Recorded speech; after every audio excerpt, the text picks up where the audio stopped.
RSK flicker নাকি তার নিজের টিম রেড হক ছেড়ে দিয়েছেন। এই ব্যাপারে নানা জায়গায় নানা ধরনের গুঞ্জনের পাশাপাশি ফ্লিকার নিজের চ্যানেলের ভিতরেও এই ব্যাপারে কথা বলেন। আজকে থেকে বাইরে হয়ে গেছি ভাই, এর জন্য এদের সাথে আর কথা হয় না। প্লেট কারোর সাথে আর খেলবো না। যেখানে তিনি জানান রেড হক্সের সাথে তার ঝামেলা হয়েছে, যার জন্য তিনি এই সিদ্ধান্ত নিয়েছেন। আসলে কি ঘটনাটি সত্য কিনা সেটি আপনাদেরকে জানাবো, তারও পাশাপাশি ফ্লিকার তার লাইভের ভিতরে কি বলেছিলেন সেটি আপনাদেরকে দেখাবো। তবে আমাদের ভিডিওটিকে আমরা শুরু করতে যাচ্ছি সাদ গেমিং কে নিয়ে। আপনারা অলরেডি জেনে গিয়েছেন সাদ গেমিং তার ফেস রিভিল করে দিয়েছেন। 2019 সালে ওপেন করা চ্যানেলটিতে বর্তমানে 7,19,000-এর বেশি সাবস্ক্রাইবার্স রয়েছে। ফেস রিভিল করার জন্য তিনি যে ভিডিওটি আপলোড করেছিলেন সেখানে তিনি নিজের যে গল্প রয়েছে সেটিকে উপস্থাপন করেছেন, তারও পাশাপাশি ইউনিক একটি স্টাইলে তার ফেস রিভিল করেছেন। চলুন তার ফেস্টিভ্যালের অল্প একটা অংশ আপনাদেরকে দেখিয়ে দিচ্ছি। বাকি ভিডিওটা যদি আপনারা দেখে নিতে চান তাহলে সাদ গেমিং এর ভিডিও থেকে দেখে নিতে পারেন।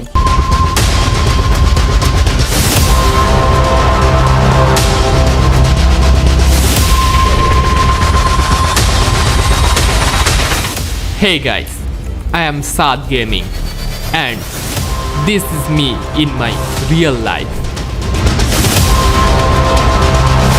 এখন আমাদের পরবর্তী টপিকটি হচ্ছে নেপালি টিম হোরা স্পোর্টস কে নিয়ে। এবারের ইডব্লিউসি 2025-এর আসরে কিন্তু অংশগ্রহণ করতে যাচ্ছে হোরা স্পোর্টস। বিশ্বের এত বড় একটি মঞ্চে যখন নেপালকে তারা রিপ্রেজেন্ট করতেছে, তখন নেপালের প্রধানমন্ত্রী কেপি শর্মা ওলির যে ইনস্টাগ্রাম অ্যাকাউন্ট রয়েছে সেখানে একটি পোস্ট দেখতে পাওয়া যায় হোরা স্পোর্টস কে নিয়ে। সেখানে তিনি পাবজি মোবাইলের এই টিমটিকে বিশ্বের এত বড় একটি মঞ্চের ভিতরে নেপালকে রিপ্রেজেন্ট করার জন্য কংগ্রাচুলেশন জানিয়েছেন। দেশের প্রধানমন্ত্রীর কাছ থেকে এইভাবে কংগ্রাচুলেশন পাওয়া টিম হোরার জন্য কিন্তু অনেক বড় একটি ব্যাপার। টিম হোরা সহ পাবজি মোবাইলের যে সকল টিমগুলো এইবারের আসরে অংশগ্রহণ করতেছে তাদের প্রত্যেকের জন্য অনেক অনেক শুভকামনা রইল, যাদের প্রত্যেকটা টিম তাদের বেস্ট দিতে পারে, তাদের দেশের জন্য, তাদের দেশের নাম উজ্জ্বল করার জন্য সর্বোচ্চ দিয়ে চেষ্টা করতে পারে। এবার আমাদের পরবর্তী টপিকটি হচ্ছে ফ্রি ফায়ারের আপকামিং আপডেট রিলেটেড। বেশ অনেকগুলো বড় বড় মিডিয়াতে এই ব্যাপারটি নিয়ে আলোচনা হচ্ছিল। ফ্রি ফায়ারের জন্য ধামাকাদার একটি নিউজ আসতে যাচ্ছে। এখনো পর্যন্ত ব্যাপারটি ক্লিয়ার না। বেশ অনেকেই বলার চেষ্টা করতেছেন FFWS অর্থাৎ ফ্রি ফায়ারের সব থেকে বড় আসর ফ্রি ফায়ার ওয়ার্ল্ড সিরিজ, সেখানে যে বাংলাদেশি টিমগুলো অংশগ্রহণ করতে পারবে, কিভাবে অংশগ্রহণ করতে পারবে, এই ব্যাপারেই মূলত আপডেটটি আসতে পারে। তবে এখনো পর্যন্ত যেহেতু বিষয়টি নিশ্চিত না, তাই সঠিক আপডেটটির জন্য অপেক্ষা করতেছি। যদি আপডেট পেয়ে থাকি তাহলে অবশ্যই আপনাদেরকে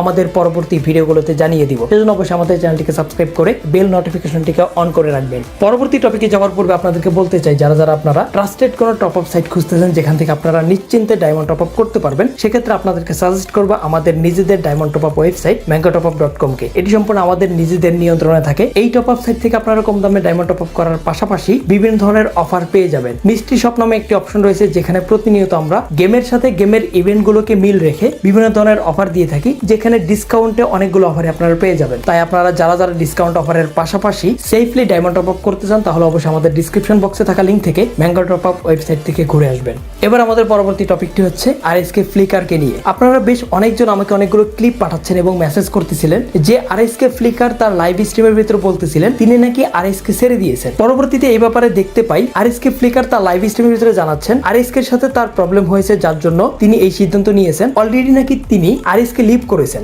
একই সাথে লাইভ স্ট্রিমের ভিতরে বেশ কয়েকটা বিষয় অর্থাৎ টাকা নিয়ে ঝামেলা, কথা কাটাকাটি, অনেক বিষয়গুলোই উঠে আসে। প্রথমে আপনাদেরকে লাইভ স্ট্রিমের সেই সকল ক্লিপগুলো দেখিয়ে দিচ্ছি।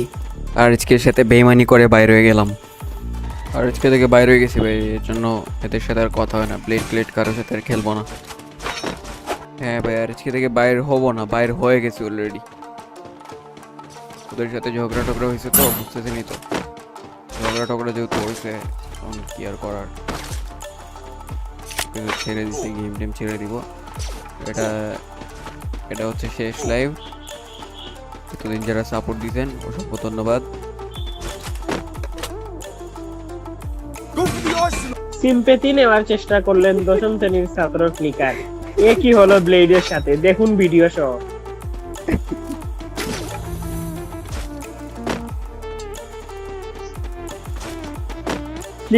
ফ্লিকারের সাথে ঝামেলা হয়, নেজাদের নাক ফাটিয়ে দিলেন কাফি।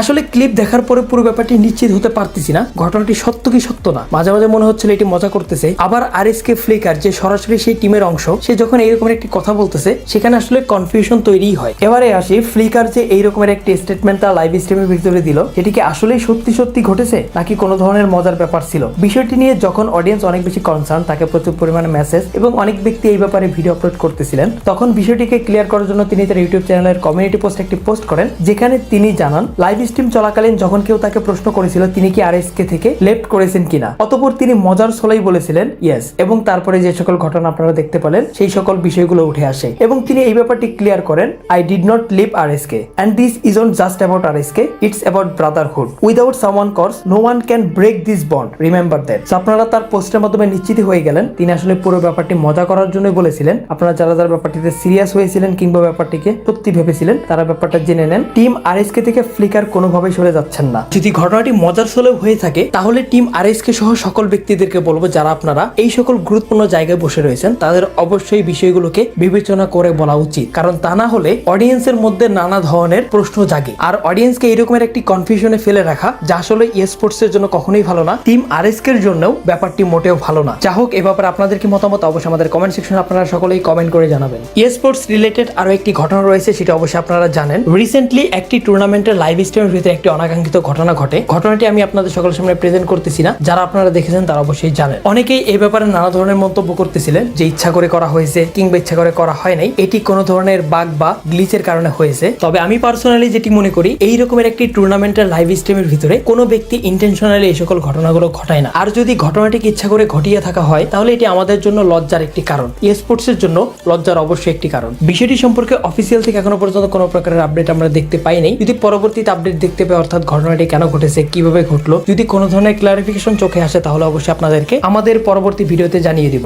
এবার আমাদের পরবর্তী টপিকটি হচ্ছে 63x থেকে। 63x লাইভ স্ট্রিমের সেই বিষয়টির উপর একটি ভিডিও আপলোড করেছিলেন তার ইউটিউব চ্যানেলে। পরবর্তীতে ভিডিওতে এত পরিমাণে রিপোর্ট আসে যে তার সেই চ্যানেলটিকে পুরোপুরি টার্মিনেট করে দিয়েছে ইউটিউব। বিষয়টিকে নিশ্চিত করে 63x নতুন একটি চ্যানেলের ভিতরে একটি ভিডিও আপলোড করেন, যেখানে তিনি পুরো ব্যাপারটি জানান যে কেন তার চ্যানেলটি টার্মিনেট করে দেওয়া হলো। ঘটনা সম্পর্কে জানানোর পাশাপাশি 63x এটিও জানায় তিনি তার সেই চ্যানেলটিকে রিকভার করার চেষ্টা করতেছেন, তবে যদি চ্যানেলটিকে রিকভার করা পসিবল না হয় তাহলে তিনি তার সেই সেকেন্ড চ্যানেলের ভিতরে তার পরবর্তী ভিডিওগুলোকে কন্টিনিউ করে যাবেন। আপনারা যারা যারা 63x এর সাবস্ক্রাইবার রয়েছেন তারা অবশ্যই তার নতুন চ্যানেল থেকে ঘুরে আসতে পারেন, তাকে নতুন করে সাপোর্ট দিতে পারেন। ইয়াপ গাইস, আজকের ভিডিও পর্যন্ত, আজকের মধ্যে এখানে শেষ করতেছি। আপনাদের সকলের সাথে দেখা হচ্ছে পরবর্তী ভিডিওতে। সে পর্যন্ত আপনারা সকলে ভালো থাকবেন, সুস্থ থাকবেন। বিদায় সকলকে, আল্লাহ হাফেজ।